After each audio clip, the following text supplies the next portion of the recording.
بس رمضان کی سب سے بڑی تیاری کیا ہے کہ اپنے دلوں کو صاف کر لو پہلے سے، کہ جس دل میں نفرت ہو، بغض ہو، کسی کے لیے غصہ ہو، کسی کے لیے کیا کیا جذبے ہوں، دل صاف کرنا۔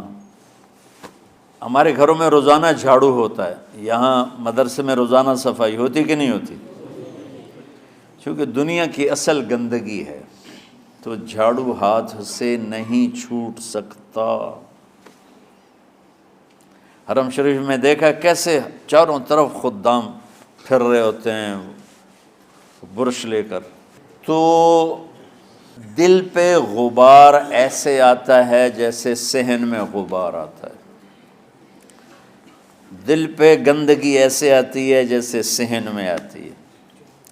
تو ہم نے نظام بنایا ہوا ہے، لوگ مقرر ہیں وہ روزانہ جھاڑو دیتے ہیں۔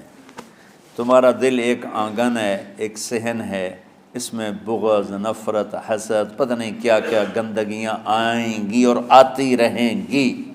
بچوں ایک کام کرو، جھاڑو پکڑ لو، صاف کرو۔ یا اللہ معاملہ تجھ سے کرنا ہے، لوگوں سے نہیں۔ کسی نے برا کہا، کسی نے غیبت کی، کسی نے گالی دی، کسی نے دھکا دیا، کسی نے حق مارا، کسی نے کچھ کیا، یا اللہ تیرے سپرد میں نے اپنے دل کو سب سے صاف کیا، میں نے اپنے دل کو سب سے صاف کیا۔ یہ اتنی بڑی عبادت ہے کہ بڑے بڑے نفلوں والے، تہجد والے، حج عمرے روزے والے تمہیں نہیں پکڑ سکیں گے، کیونکہ اس کا کرنے والا دنیا میں کوئی نہیں۔ نفل پڑھنے والے تو بے شمار ہیں، عمرے کرنے والے بے شمار ہیں، علماء بے شمار ہیں، حاجی بے شمار ہیں، سخاوت کرنے والے بے شمار ہیں، لیکن اس ٹکڑے کو صاف کرنے والا لاکھوں میں ایک بھی نہیں ہے۔ مشکل کام ہے، آپ یہ سیکھ لیں، صاف کرو، صاف کرو، صاف کرو۔ یہ رمضان کی سب سے بڑی تیاری اور علم کو حاصل کرنے کی سب سے بڑی چابی ہے کہ اپنے دل کو کھلا کر لو۔ کوئی چیز خالی ہوگی تو کچھ آئے گا۔ جس دل میں بغض بھرا ہو، نفرت بھری ہو، حسد بھرا ہو، کینہ بھرا ہو، اس میں خاک آئے گا، اس میں تو علم کی ایک کرن بھی نہیں آئے گی۔ اس زبان سے چاہے جتنے مرضی موتی بکھیرے، دل اس کا اندھا ہوگا۔ لا تعمى الابصار ولكن تعمى القلوب التي في الصدور۔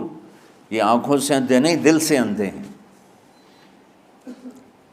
تو بچوں اپنے دل کو صاف کرنا سیکھو۔ وہ کتنی مشہور حدیث ہے، آپ نے کہا اس دروازے سے ایک جنتی آ رہا ہے، تو ایک انصاری صحابی داخل ہوئے، جوتا ہاتھ میں، داڑھی میں وضو کا پانی۔ اگلے دن اس دروازے سے ایک جنتی آ رہا ہے، تو ایک صحابی آئے، ہاتھ میں جوتا، داڑھی میں وضو کا پانی، وہی صحابی۔ اگلے دن اس دروازے سے ایک جنتی آ رہا ہے، تو وہی صحابی 3 دن جنت کی بشارت لی انہوں نے۔ اس صحابہ کی جماعت میں ایک شخص ہیں جن کا نام ہے عبداللہ بن عمرو بن عاص۔ ان سے بڑا عبادت گزار صحابہ میں کوئی نہیں تھا، نہ سابقین میں نہ متاخرین میں، نہ پہلوں میں نہ بعد والوں میں۔ ان کی عبادت کیا تھی؟ ساری رات جاگنا، سارے دن کا روزہ، اور ایک ختم قرآن صبح سے شام تک۔ اتنی اللہ نے طاقت دی تھی۔ پھر وہ غلوب والی بات آ گئی، ایکسٹریم ہونے والی بات آ گئی۔ ان کی شادی والی رات حجلہ عروسی میں داخل ہو رہے ہیں، دلہن کے کمرے میں داخل ہو رہے ہیں، اور مصلی بچھا کے اللہ اکبر، اور دیر نفل تے نفل، دیر نفل تے نفل۔ تو ان کی بیگم نے دیکھا تو وہ بھی خیر کا زمانہ تھا، انہوں نے بھی وضو کیا اور پیچھے مصلی بچھا کے وہ بھی فجر تک نفل پڑھتے رہے۔ صبح ہوئی تو حضرت عمرو بن عاص رضی اللہ عنہ نے پوچھا، بیٹی رات کیسی گزری؟ کہا جی ماشاءاللہ آپ کے بیٹے تو بڑے عبادت گزار ہیں، ساری رات نفلوں میں ہی گزری۔ تو وہ ان کو شکایت کر دی۔ حضرت عمرو بن عاص کو اتنا غصہ چڑھا، وہ بیٹے کو تو کچھ نہیں کہا، کتنی حکمت کی بات ہے، سیدھے گئے اللہ کے نبی کے پاس، یا رسول اللہ یہ عبداللہ دیکھیں کیسا نادان ہے، اس کی شادی کی ساری رات نفل پڑھتا رہا۔ تو آپ کہتے ہیں ماشاءاللہ ماشاءاللہ کتنی بڑی بات ہے۔ نفلوں میں گزر گئی، رات بھی نفلوں میں گزر گئی۔ تو آپ نے حضرت عبداللہ بن عمر کو بلا کے ڈانٹا کہ تو نے مہینے میں 3 دن روزے رکھنے ہیں، بس اس سے زیادہ نہیں رکھنے، اور ہفتے میں 1 قرآن ختم کرنا ہے۔ کہا یا رسول اللہ میرے اندر طاقت زیادہ ہے۔ پھر اچھا 15 دن روزے رکھنے، کہ نہیں میرے اندر طاقت زیادہ ہے۔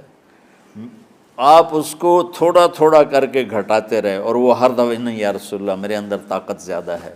تو آخر میں آپ نے کہا اچھا چلو صوم داؤدی پہ آ جاؤ، 1 دن روزہ رکھو، 1 دن افطار کرو، اور 3 دن سے پہلے قرآن ختم نہیں کرنا۔ تو آپ نے اس کو پیچھے کیا۔ یہ بیٹھے تھے اس محفل میں، ان کے دل میں آیا کیا یہ بزرگ مجھ سے زیادہ عبادت کرتا؟ رات میں ساری جاگتا ہوں، دن روزہ رکھتا ہوں، 1 ختم کرتا ہوں، تو جنت کی بشارت تو مجھے ملنی چاہیے تھی، ان کو کیسے مل رہی؟ یہ کسی کتاب میں نہیں لکھا کہ یہ ان کا جذبہ تھا، لیکن جو کہ میں ان کی سیرت کو جانتا ہوں تو مجھے خیال آتا ہے کہ ان کی نفسیات میں یہ بات آئی ہوگی، چونکہ صرف انہی کو خیال آیا کہ میں جا کے دیکھتا ہوں کہ یہ بزرگ کیا کرتے ہیں۔ تو ان کے پاس پہنچ گئے، چاچا، ذرا وہ ادھیڑ عمر تھے، چاچا وہ میرے ابا تھوڑے ناراض ہیں، تو کچھ دن آپ کے پاس گزار لوں؟ کا بیٹا بسم اللہ آ جاؤ۔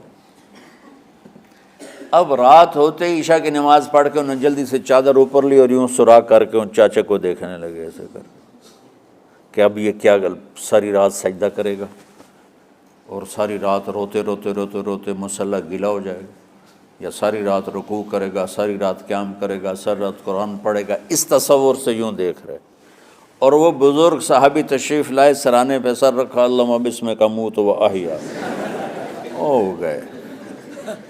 اب یہ دیکھ رہے ہیں ابھی اٹھیں گے، ابھی اٹھیں گے، ابھی اٹھیں گے، اٹھے نا، فجر کی اذان پہ اٹھے۔ اب یہ تو حیران پریشان ہو گئے کہ یہ کیا ہو؟ اس زمانے میں تو منافق تہجد نہیں چھوڑتے تھے ڈر کے مارے کہ پتہ نہ چل جائے ہمارے کفر کا، تو یہ چاچا جنت بھی لے گیا تو ستا بھی پیا کہ چلو کل دیکھوں گا۔ اگلی رات پھر چادر سر پہ کر کے اور یوں سوراخ کر کے لیٹے ہوئے اور دیکھ رہے۔ چاچا پھر تشریف لائے اور سرانے پہ سر رکھا، اللہم بسمک اموت و احیا، ہو گئے۔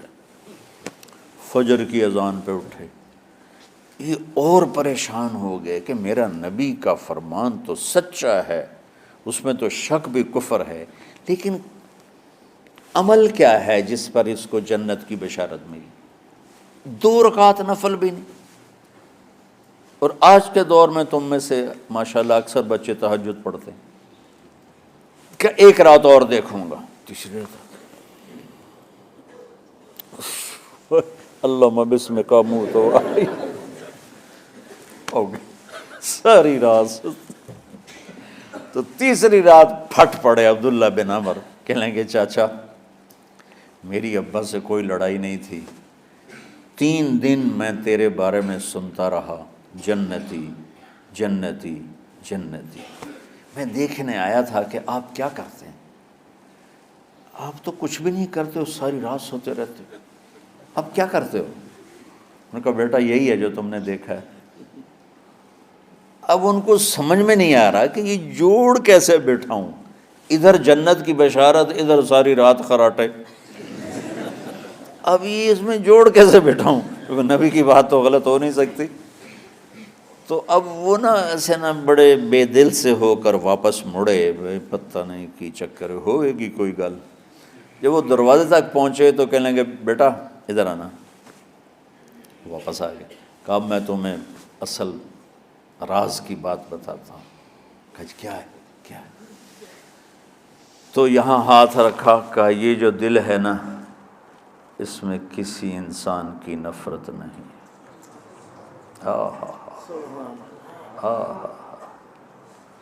اور جب اللہ کسی کو رزق دیتا ہے، عزت دیتا ہے، مجھے کبھی حسد نہیں ہوا، مجھے خوشی ہوتی۔